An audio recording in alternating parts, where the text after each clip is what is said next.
अखाड़ा परिषद के अध्यक्ष नरेंद्र गिरी की संदिग्ध मौत के मामले में आनंद गिरी को हिरासत में लिया गया है। आनंद गिरी को प्रयागराज लाया जा रहा है। जॉर्ज टाउन थाने में एफआईआर दर्ज की गई है। रिपोर्ट आईपीसी 306 यानी खुदकुशी के लिए उकसाने में दर्ज की गई है। इसमें आनंद गिरी को नामजद किया गया है। नरेंद्र गिरी ने सुसाइड नोट में आनंद गिरी का नाम लिया था। नरेंद्र गिरी ने लिखा था कि आनंद गिरी ने मुझे मानसिक रूप से परेशान किया। सुसाइड नोट में लिखा था कि मैं सम्मान से जिया, अपमान से जी नहीं पाऊंगा, इसलिए आत्महत्या कर रहा हूं। महंत नरेंद्र गिरी के सुसाइड लेटर में लेटे हनुमान मंदिर के पुजारी आद्या तिवारी और उनके बेटे संदीप तिवारी का भी नाम है। आद्या तिवारी और संदीप को हिरासत में लिया गया है। नरेंद्र गिरी का शव डीप फ्रीजर में रखा गया है। मौत के बाद पहली तस्वीर भी सामने आई है। इसमें उनका शव जमीन पर रखा है। सुबह 11:30 बजे लोगों के दर्शनों के लिए उनका पार्थिव शरीर रखा जाएगा। नरेंद्र गिरी की मौत के बाद आज प्रयागराज में मठ में पंच परमेश्वर की बैठक होगी। बैठक में अध्यक्ष रविंद्र पुरी, सचिव ओंकार पुरी के साथ अन्य संत शामिल होंगे। 8:30 बजे संतों के पहुंचने की संभावना है। आज तक से बातचीत में नरेंद्र गिरी के शिष्य निर्भय द्विवेदी ने खुलासा किया है कि आत्महत्या से पहले नरेंद्र गिरी ने सुसाइड नोट लिखने के साथ साथ मोबाइल में अपना वीडियो भी बनाया था।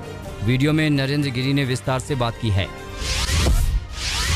सर वो लिखते थे, बहुत पढ़े लिखे तो नहीं थे, लेकिन हम लोगों के जैसे मैं यहाँ 8 से 9 साल से हूँ, तो मेरा अनुभव रहा है कि लिखते थे, लेकिन बड़े बड़े अक्षरों में थोड़ा सा टूटी फूटी लाइनें उनकी होती थी, बहुत राइटिंग नहीं आती थी, लेकिन लिखते थे वो।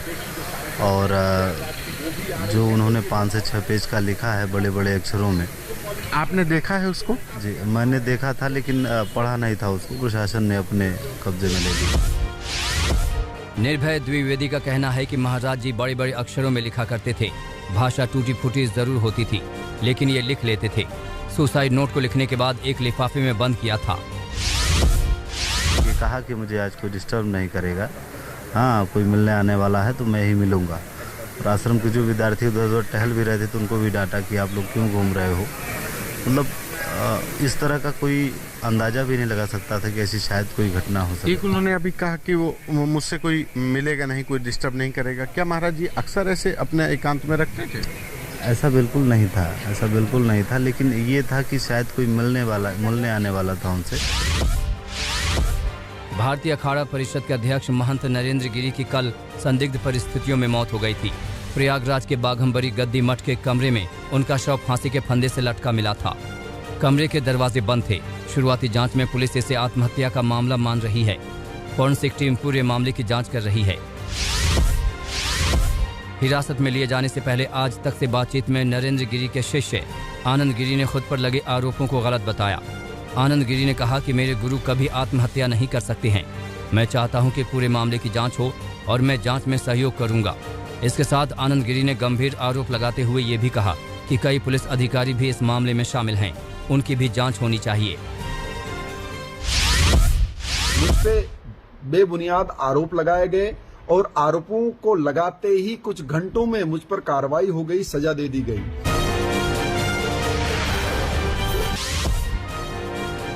अखिल भारतीय अखाड़ा परिषद के अध्यक्ष नरेंद्र गिरी और उनके शिष्य आनंद गिरी के बीच लंबे समय से विवाद चल रहा था, लेकिन बाद में दोनों के बीच समझौता हो गया था। तब हरिद्वार से प्रयागराज पहुंचे आनंद गिरी ने अपने गुरु स्वामी नरेंद्र गिरी से माफी मांग ली थी। इसके बाद महंत नरेंद्र गिरी ने भी आनंद गिरी पर लगाए गए आरोपों को वापस लेने के बाद उन्हें माफ कर दिया था। पीएम नरेंद्र मोदी ने महंत नरेंद्र गिरी के निधन पर श्रद्धांजलि दी। पीएम मोदी ने ट्वीट करते हुए लिखा कि अखाड़ा परिषद के अध्यक्ष नरेंद्र गिरी जी का देहावसान अत्यंत दुखद है। आध्यात्मिक परंपराओं के प्रति समर्पित रहते हुए उन्होंने संत समाज की अनेक धाराओं को एक साथ जोड़ने में बड़ी भूमिका निभाई। प्रभु उन्हें अपने श्री चरणों में स्थान दे। वहीं यूपी के सीएम योगी आदित्यनाथ ने महंत नरेंद्र गिरी के निधन को आध्यात्मिक जगत की अपूरणीय क्षति बताया।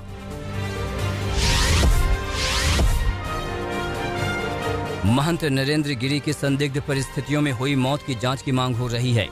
आम आदमी पार्टी के नेता संजय सिंह ने कहा कि नरेंद्र गिरी की मौत की सीबीआई जांच होनी चाहिए। वहीं शिवसेना नेता प्रियंका चतुर्वेदी ने भी महंत नरेंद्र गिरी की मौत की जांच की मांग की है।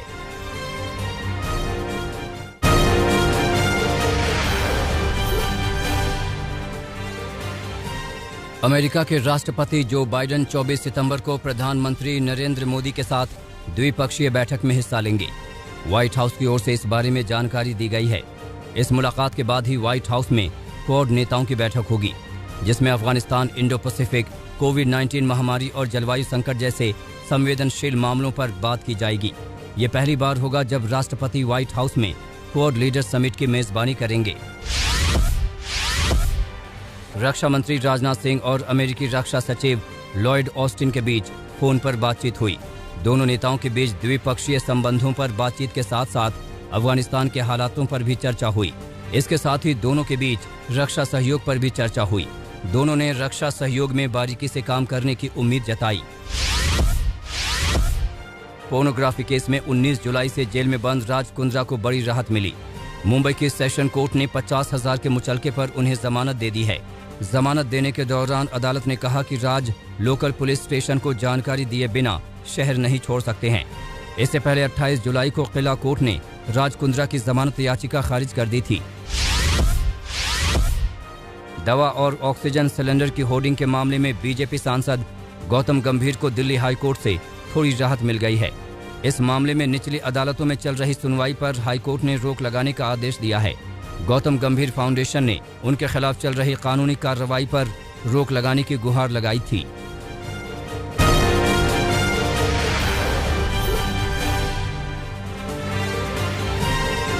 पश्चिम बंगाल में बीजेपी के फायर ब्रांड नेता दिलीप घोष को प्रदेश अध्यक्ष की कुर्सी से हटा दिया गया है। उन्हें राष्ट्रीय उपाध्यक्ष बनाया गया है। उनकी जगह सुकांत मजूमदार को प्रदेश की कमान सौंपी गई है। 41 साल के सुकांत पश्चिम बंगाल के बालूरघाट से सांसद हैं। इसके साथ ही उत्तराखंड की पूर्व राज्यपाल बेबी रानी मौर्य को भी पार्टी ने राष्ट्रीय उपाध्यक्ष नियुक्त किया है। उन्होंने इस महीने की शुरुआत में उत्तराखंड के राज्यपाल पद से इस्तीफा दे दिया था। चरणजीत सिंह चन्नी के पंजाब का मुख्यमंत्री बनने के बाद विपक्षी दलों ने कांग्रेस पर हमला बोला। अकाली दल ने कहा कि कांग्रेस ने अपनी कमियां का ठीकरा फोड़ने के लिए चन्नी को सीएम बनाया है। कांग्रेस चन्नी को विधानसभा चुनाव में पार्टी का चेहरा नहीं बनाएगी। वहीं बीएसपी अध्यक्ष मायावती ने सवाल उठाया कि आखिर चुनाव से कुछ महीने पहले दलित नेता को सीएम का पद क्यों दिया गया, उन्हें पहले सीएम क्यों नहीं बनाया गया। पंजाब के मुख्यमंत्री बने चरणजीत सिंह चन्नी को राष्ट्रीय महिला आयोग ने महिलाओं की सुरक्षा के लिए खतरा बता दिया है। महिला आयोग ने कांग्रेस अध्यक्ष सोनिया गांधी से मांग की है कि चन्नी को तुरंत मुख्यमंत्री के पद से हटाया जाए। महिला आयोग के अध्यक्ष रेखा शर्मा ने कहा कि चरणजीत सिंह मुख्यमंत्री का पद संभालने के लायक नहीं हैं। सोनिया गांधी उन्हें तुरंत बर्खास्त करें। दरअसल साल 2018 में मीटू आंदोलन के दौरान पंजाब के एक अधिकारी ने चन्नी पर आरोप लगाए थे। तृणमूल कांग्रेस में शामिल होने के बाद सोमवार को बाबुल सुप्रियो ने ममता बनर्जी से मुलाकात की। बाबुल सुप्रियो सचिवालय में ममता बनर्जी से मुलाकात करने पहुंचे। ममता बनर्जी से मुलाकात के बाद बाबुल सुप्रियो ने कहा कि ममता दीदी से उनकी कई मुद्दों पर बातचीत हुई। हालांकि टीएमसी में उनकी भूमिका या पद को लेकर बाबुल सुप्रियो ने अभी कोई खुलासा नहीं किया।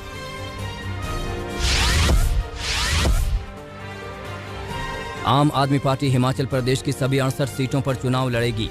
उत्तर प्रदेश, उत्तराखंड, पंजाब, गुजरात और गोवा के बाद हिमाचल छठा राज्य है जहां आप विधानसभा चुनाव लड़ने जा रही है।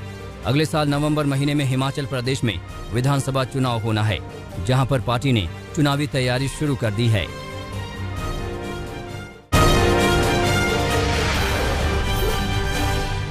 भारी बारिश से कोलकाता में कई इलाके पानी में डूब गए हैं। पिछले 2 दिनों से लगातार हो रही भारी बारिश की वजह से दमदम हवाई अड्डे पर पानी भर गया। एयरपोर्ट के प्रवेश द्वार से लेकर रनवे पर पानी जमा हुआ है, जिसके बाद उड़ानों को रोका गया। एयर ट्रैफिक कंट्रोल में भी दिक्कतें आ रही हैं। फिलहाल हवाई उड़ानों को सीमित रखा गया है। तृणमूल कांग्रेस पार्टी के सौगत राय भी घुटने भर पानी में घूमते दिखे। उनके घर के बाहर सड़क पर पानी ही पानी है। कोलकाता में ही डायमंड हार्बर पानी में डूबा दिखा। भवानीपुर में भी हालात खराब दिखे। यहाँ की एल्गिन रोड पानी में डूबी दिखी। धापा में 136 मिलीमीटर, कालीघाट में 115 मिलीमीटर और बालीगंज में 109 मिलीमीटर बारिश रिकॉर्ड की गई।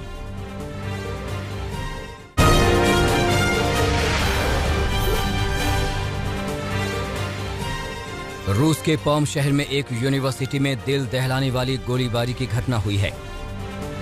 फायरिंग में अब तक 8 लोगों की मौत हुई है, कई घायल हुए हैं।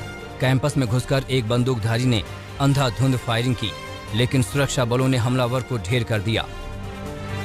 फायरिंग के बाद छतों से कूदकर लोगों को जान बचानी पड़ी। रूस में राष्ट्रपति व्लादिमीर पुतिन का समर्थन करने वाली सत्तारूढ़ यूनाइटेड रसिया पार्टी ने संसदीय चुनाव में बहुमत हासिल कर लिया है। पुतिन के 2024 तक राष्ट्रपति बने रहने का रास्ता साफ हो गया है। रविवार को हुए मतदान के बाद सोमवार तक करीब 85% मतों की गिनती पूरी हो चुकी है।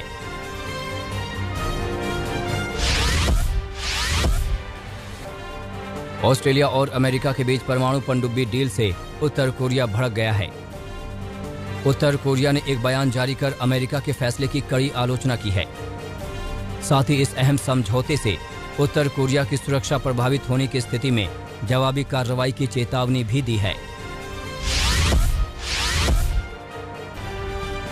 क्वाड शिखर सम्मेलन में हिस्सा लेने के लिए ऑस्ट्रेलियाई पीएम स्कॉट मॉरिसन अमेरिका रवाना हुए। परमाणु पनडुब्बी डील समेत कई मुद्दों पर जो बाइडेन से बातचीत करेंगे। फ्रांस के साथ परमाणु पनडुब्बी सौदा रद्द करने के बाद मॉरिसन की अमेरिकी यात्रा काफी अहम मानी जा रही है। संयुक्त राष्ट्र महासभा की बैठक से पहले ब्रिटिश प्रधानमंत्री बोरिस जॉनसन न्यूयॉर्क पहुंच गए। महासभा की होने वाली बैठक में पीएम बोरिस जॉनसन जलवायु परिवर्तन के मुद्दे पर ठोस कदम उठाने की अपील करेंगे। बाइडेन के राष्ट्रपति बनने के बाद बोरिस जॉनसन का ये पहला वॉशिंगटन दौरा है।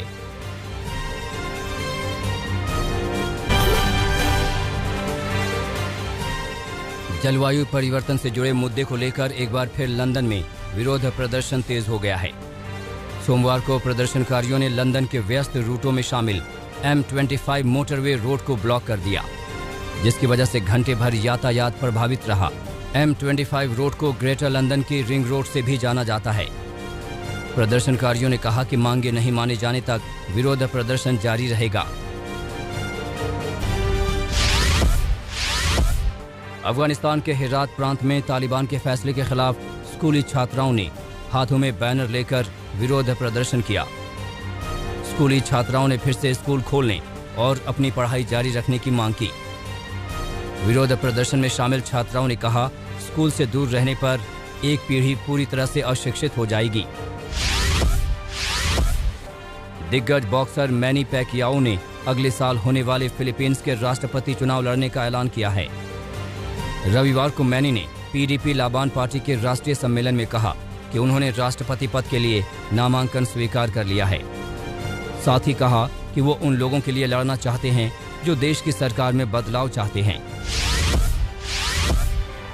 चीन ने सोमवार को अंतरिक्ष स्टेशन की आपूर्ति के लिए तियानझोउ 3 कार्गो क्राफ्ट सफलतापूर्वक लॉन्च किया।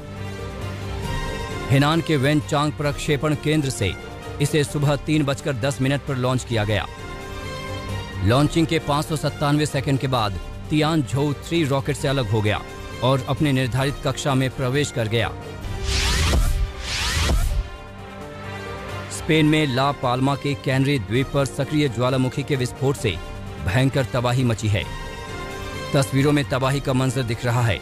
लावे के साथ खौलती चट्टानें छिटक कर निकलती दिख रही हैं। धधकते लावे की वजह से अब तक 100 से ज्यादा घर नष्ट हो गए हैं। लावा बहने से तटों पर स्थित आबादी वाले इलाकों को लेकर लोगों की चिंता बढ़ गई है।